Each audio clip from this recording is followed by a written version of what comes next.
Hello students, हमने last time पे आपको बता दिया था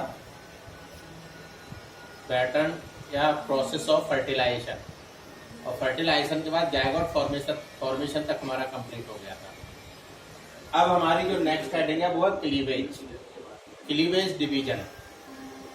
तो याद रखना, क्लीवेज में हम दो कंडीशंस पढ़ेंगे, एक पैटर्न ऑफ क्लीवेज और एक टाइप्स ऑफ क्लीवेज। अभी हम जो हेडिंग ले रहे हैं वो टाइप्स ऑफ क्लीवेज ले रहे हैं। पैटर्न ऑफ क्लीवेज इसके बाद में लेंगे।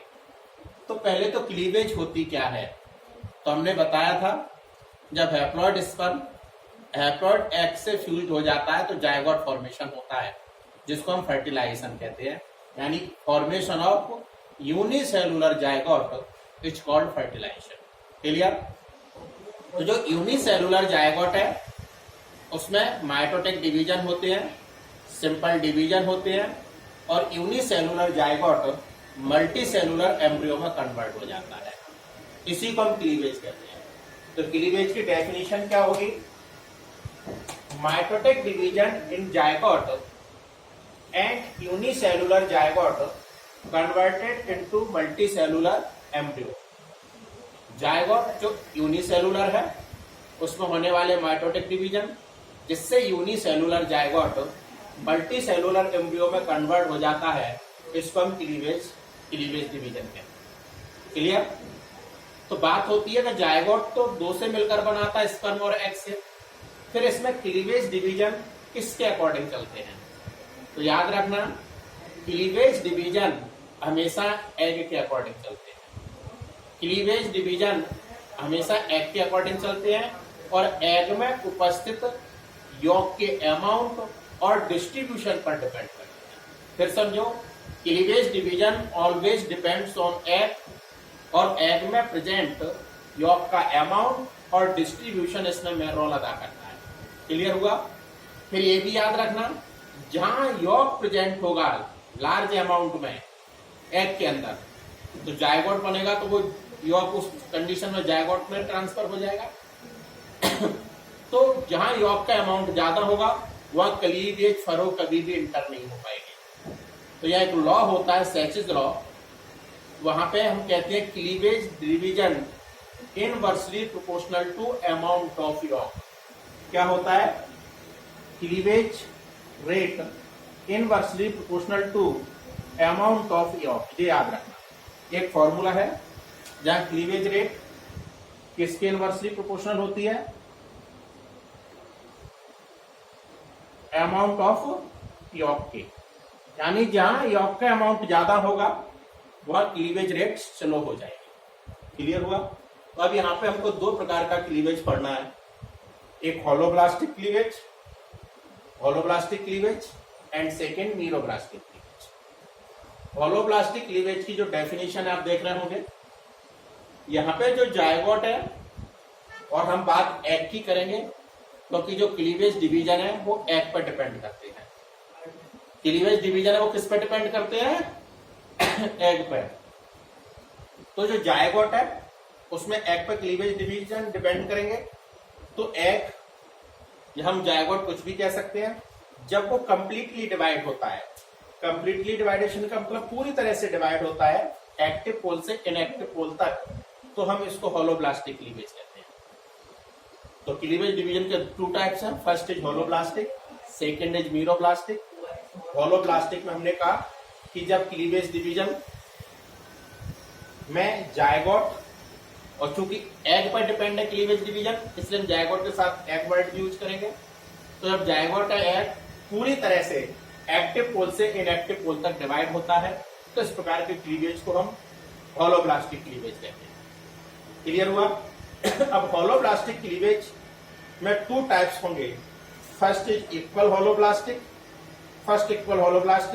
And second unequal holoblastic. Equal holoblastic में आप समझेंगे जिन एग में यॉक एब्सेंट है, जैसे हमने पढ़ा ह्यूमन के केस में जो एग होता है एलाइसाइकल होता है, तो उस कंडीशन में यॉक नहीं होगा।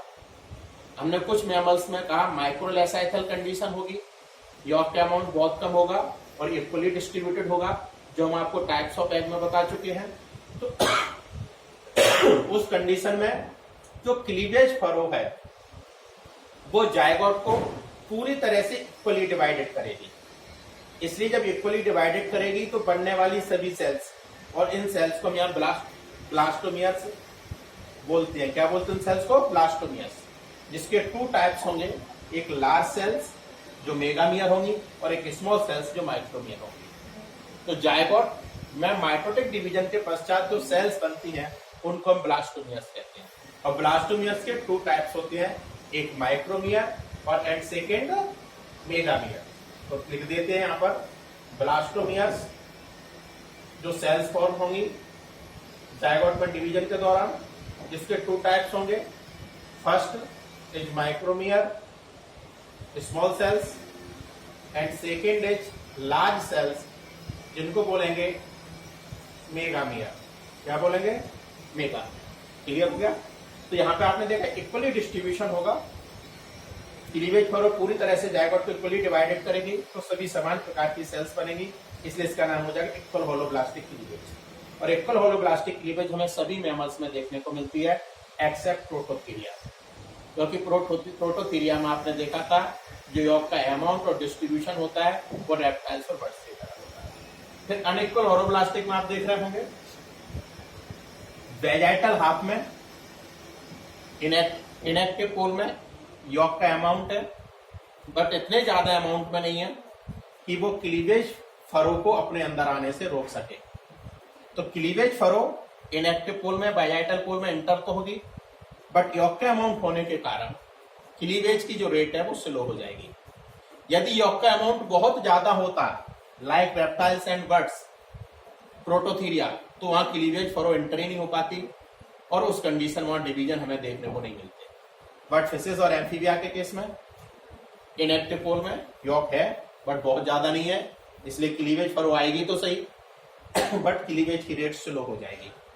जब क्लीवेज की रेट स्लो हो जाएगी इनएक्टिव पोल में तो लार्ज साइज की सेल्स बनेंगी, सेल्स का साइज बड़ा होगा जिनको मेगामियर कहेंगे, और एक्टिव पोल में स्मॉल साइज की सेल्स बनेंगी जिनको माइक्रोमियर कहेंगे। इसलिए फिशेस और एम्फीबिया में होने वाले क्लीवेज को अनइक्वल होलोब्लास्टिक बोलेंगे। क्लियर? जिसमें 2 प्रकार की सेल्स देखने को मिलेंगे, माइक्रोमियर एंड मेगामियर। अब सेकेंड प्रकार का जो क्लीवेज है जिसको मीरोब्लास्टिक क्लीवेज कहा है, तो मीरोब्लास्टिक क्लीवेज की डेफिनेशन में आप देख पा रहे होंगे zygote divide incompletely. Zygote incompletely divide होता है क्योंकि जिधर यॉर्क का अमाउंट बहुत ज्यादा है वहां क्लीवेज फरो एंटर ही नहीं हो पाती। क्लियर? इसलिए इनकम्प्लीटली डिवाइडेशन है जायगोट का, और जब जायगोट इनकम्प्लीटली डिवाइड है तो इस प्रकार के क्लीवेज को हम मीरोब्लास्टिक क्लीवेज कहते हैं। एक बात अच्छे से याद रखना, मीरोब्लास्टिक क्लीवेज में कभी भी अनइक्वल मीरोब्लास्टिक कंडीशन नहीं होती, क्योंकि जिधर यॉर्क है वो इतने ज्यादा अमाउंट में है कि अपने अंदर क्लीवेज फरो को एंटर ही नहीं होने देगा। तो जब वहां डिवाइडेशन ही नहीं होगा तो केवल डिवाइडेशन वहां होगा जहां यॉर्क का अमाउंट कम है, इसलिए सभी सेल्स का साइज इक्वल होगा।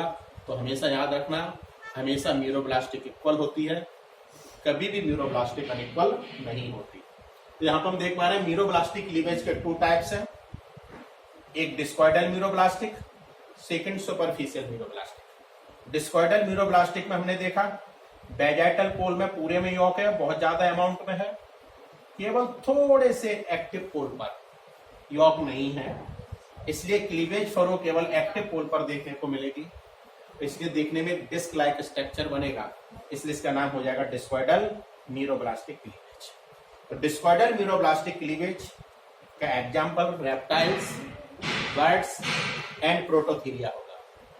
फिर एक बार फिर समझो, डिस्कॉइडल मीरोब्लास्टिक क्लीवेज का एक टाइप है जहां यॉर्क जायगोट में बहुत ज्यादा अमाउंट में है, वहां क्लीवेज फरो एंटर नहीं होगी, केवल एक्टिव पोल पर जहां यॉर्क नहीं है वहां क्लीवेज फरो आएगी और वहां सेल्स जो बनेंगी वो एक ही साइज की बनेंगी, इसलिए इसको बोलेंगे हम डिस्कॉइडल मीरोब्लास्टिक।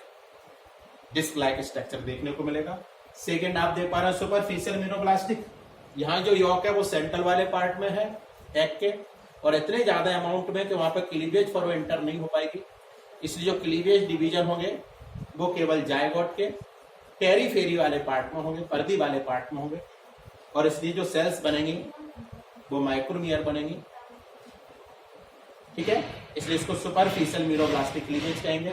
ये कंडीशन में इंसेक्ट्स में देखने को मिलेगी। तो टाइप्स ऑफ क्लीवेज में दो पड़े, होलोब्लास्टिक और मीरोब्लास्टिक।